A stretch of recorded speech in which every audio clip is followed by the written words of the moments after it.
Hello and welcome to অধ্যয়ন academy. অধ্যয়ন একাডেমিতে তোমাদের সকলকে স্বাগত। আজকে এই শর্ট ভিডিওর মাধ্যমে আমি তোমাদের সামনে তুলে ধরবো অপশনাল রিলেটেড আরো একটি কোয়ারি।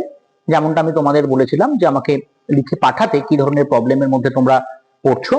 আমাকে বেশ কয়েকজন জিজ্ঞাসা করেছে যে জিওগ্রাফি অপশনাল এবং কম্পালসারি জিওগ্রাফি এই দুটোর মধ্যে কি কি সিমিলারিটিস আছে, অর্থাৎ যেটা আমি আগের কয়েকটা ভিডিওতে বলে এসেছি।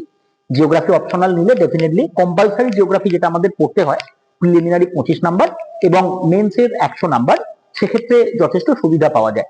ঠিক কোন কোন জায়গায় আমরা সুবিধা পাবো, স্পেসিফিক্যালি জিওগ্রাফি অপশনালের যেটা পেপার 2 জিওগ্রাফি অফ ইন্ডিয়া এবং জিওগ্রাফি অফ ওয়েস্ট বেঙ্গল, এই জায়গাটাতে কিন্তু সব থেকে বেশি সুবিধা পাওয়া যায়।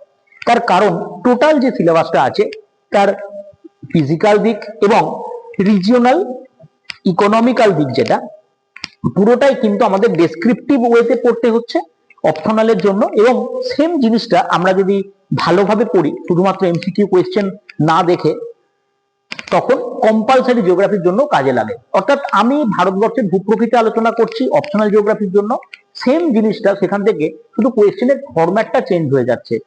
পশ্চিম হিমালয়ের গঠন পড়ছি, যে পশ্চিম হিমালয়ের গঠনে আমরা কি পাচ্ছি, বা হিমালয়ের ন্যাপ বা হিমালয়ের যে ফোল্ড স্ট্রাকচার আমরা পড়ছি সেই সংক্রান্ত কোয়েশ্চেনও কিন্তু আমাদেরকে এমসিকিউ প্যাটার্নে জিজ্ঞাসা করে। ফলে আলাদা করে জিওগ্রাফির সেই পার্টিকুলার অংশটুকু পড়ার এখানে তেমন অবসর দরকার পড়ে না। এবং কিছু কিছু জায়গা যেটা আমরা অপশনালে হয়তো পড়ছি না, সেই রকম খুব ন্যূনতম জায়গা আমাদের জেনারেল জিওগ্রাফির জন্য পড়তে হয়। এটা সব থেকে বড় বেনিফিট পাওয়া যায়।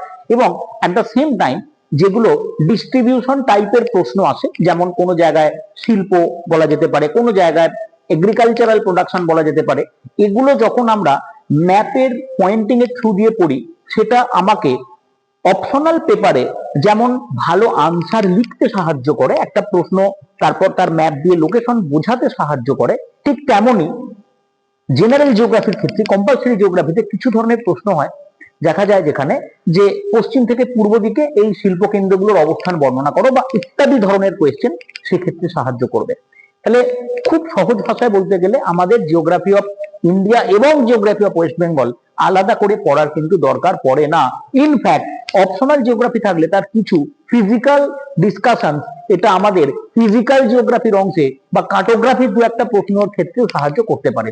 এই কারণে জিওগ্রাফি অপশনাল যে বা যিনি নেবেন তিনি জেনারেল জিওগ্রাফির ক্ষেত্রে একটা এক্সট্রা অ্যাডেড অ্যাডভান্টেজ নিশ্চয়ই পাবেন।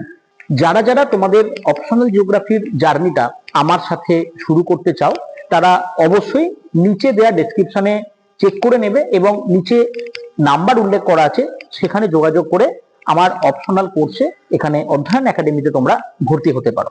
তাহলে বুঝতে পারা গেল যে এই বিষয়টার মধ্যে তুলনামূলক আলোচনাটা আমরা কেমন করতে পারি।